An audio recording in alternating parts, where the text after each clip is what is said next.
Salam sejahtera bagi kita semua. Perkenankan saya untuk memperkenalkan diri.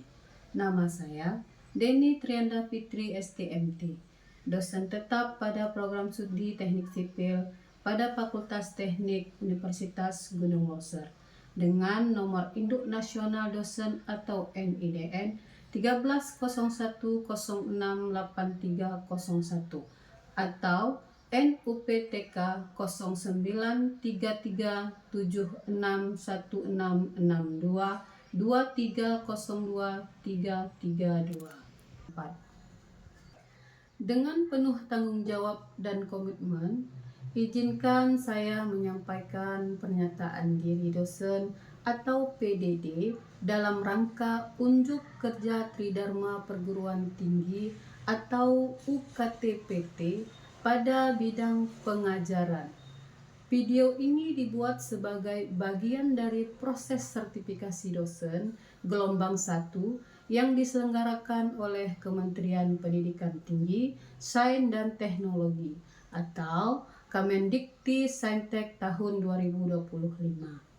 Pada kesempatan ini, saya akan memaparkan salah satu mata kuliah yang saya ampu, yaitu metode numerik. Saya mengajar pada kuliah metode numerik pada tahun ajaran 2024-2025 dengan beban studi 2 SKS. Dan mata kuliah ini diperuntukkan bagi mahasiswa semester 4. Proses pembelajaran mata kuliah ini adalah tatap muka, langsung di depan kelas. Pembelajaran berlangsung selama 16 minggu sesuai dengan kalender akademik dan dirancang untuk mendukung capaian pembelajaran lulusan atau CPL dan capaian pembelajaran mata kuliah atau CPMK. Semua bahan kuliah dapat diambil di grup WA yang telah disediakan. Metode yang diterapkan antara lain, yang pertama, ceramah partisipatif, yang kedua, diskusi, yang ketiga, tanya jawab, dan yang keempat, tugas dan pelatihan.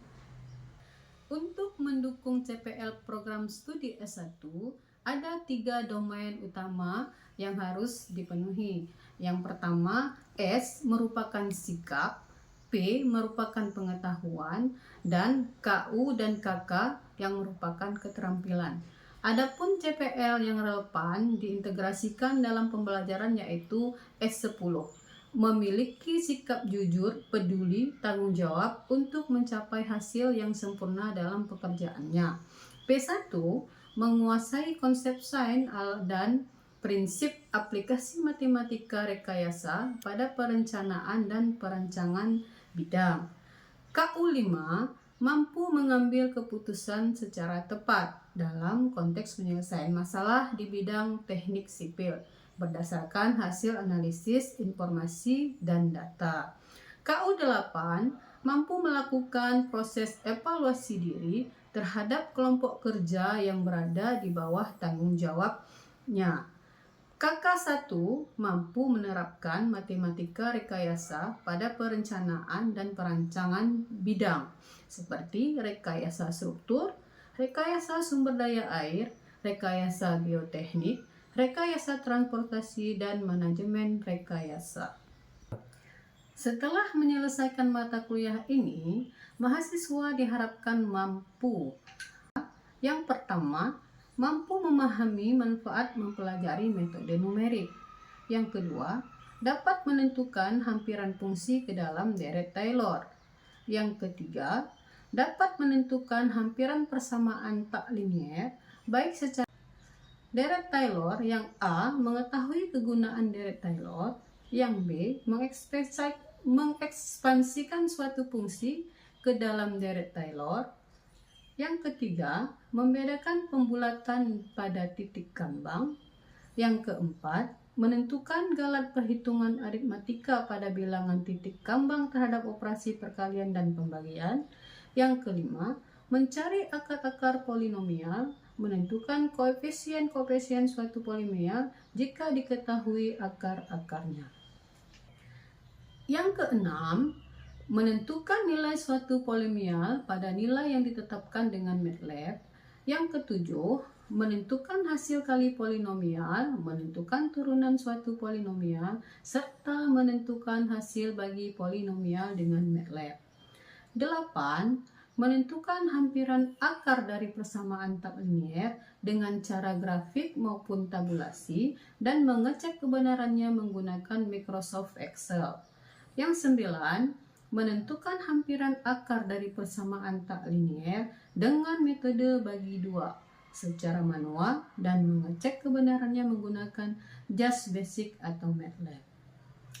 Untuk penilaian mahasiswa dilakukan berdasarkan ujian tengah semester bernilai 30%, ujian akhir semester bernilai 40%, kehadiran dan sikap 10%, tugas individu 10%, dan tugas diskusi kelompok 10%. Selanjutnya, silahkan saksikan video mengajar saya tentang metode numerik sebagai bagian dari proses sertifikasi dosen. Assalamualaikum warahmatullahi wabarakatuh. Waalaikumsalam warahmatullahi wabarakatuh. Ya, hari ini kita masuk ya ke materi pertemuan kita yang ke-9 ya, yaitu mencari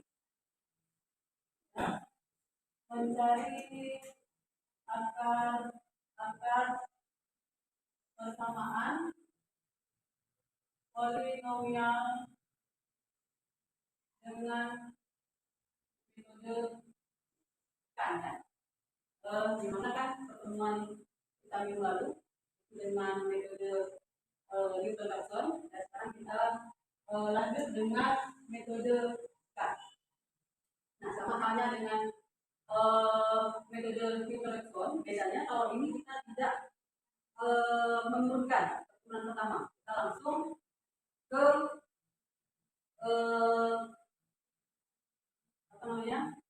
kita langsung ke konvergensinya saja ya. Nah, yang pertama sekali ya yang harus kita lakukan dalam penyelesaian metode sekali ya, ini ditambah dulu 48,5922 ditambah 32,3948. Kita tambah dulu 987. Nah, ini baru dikurang 48,5922 dikurang 3, berarti tambah 3 berapa? Berarti 51 ya. Itu 51,5922. Nah, 80 dikurang 51 berapa? Kurangkan aja 80,987 dikurang 51,5922. Berapa hasilnya? 29,3948. Makin jauh ya. Makin jauh, jadi kita ulang lagi ke iterasi berikutnya. Sama seperti tadi, nilai ini ya, menjadi nilai XT baru. Nah, sementara untuk nilai XT-nya ya, nilai XT-nya tadi, berapa nilai XT-nya tadi? Nah, ini kan minus berapa? Minus 4. Oke, sampai di sini masih semangat ya? Iya. 0,3264. Kemudian dikurang, dikalikan dulu ya. 3 dikali ini berapa?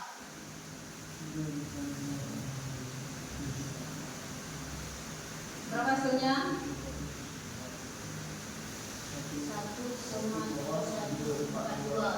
1,7142. Oke, kemudian dikurang dengan 3. Nah, sekarang ini ditambahkan tolong. 1,7142 ditambah 0,3264. Berapa hasilnya? 2,2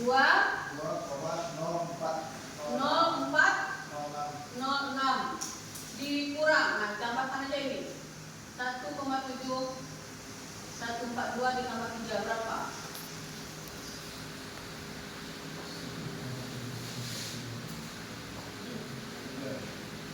4,7142.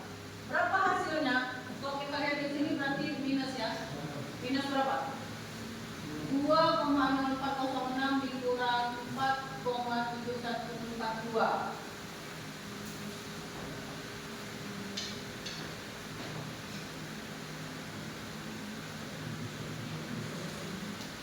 Sudah?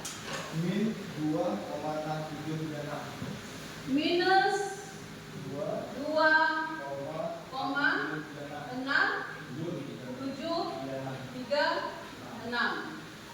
Nah, kita lihat lagi ya.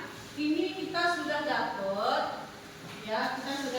nilai fungsi apanya ini tadi? Fungsi f x i tambah 1. Nilainya minus 2,6736. Nah, kita lihat lagi evaluasinya ya.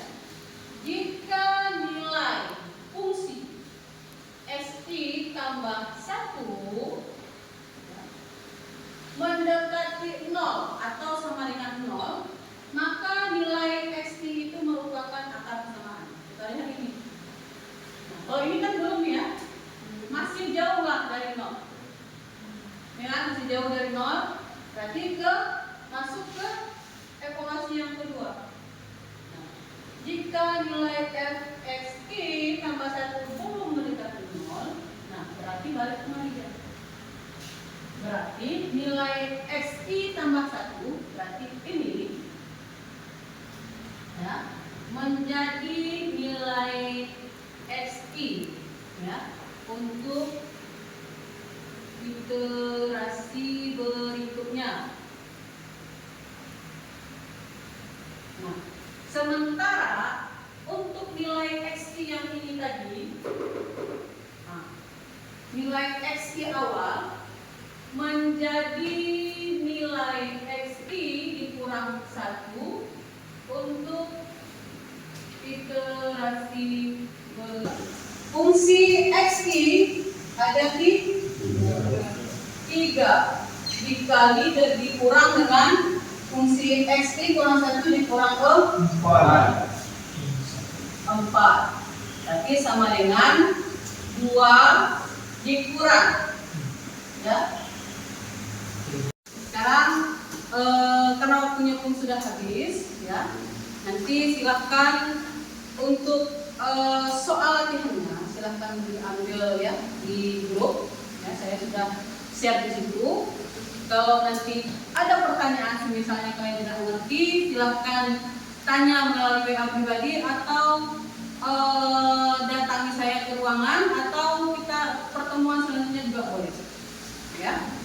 Oke, saya akhiri sesi kita hari ini ya. Sampai ketemu minggu depan dengan materi yang selanjutnya, yaitu metode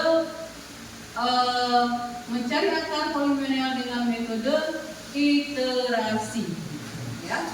Oke, assalamualaikum warahmatullahi wabarakatuh.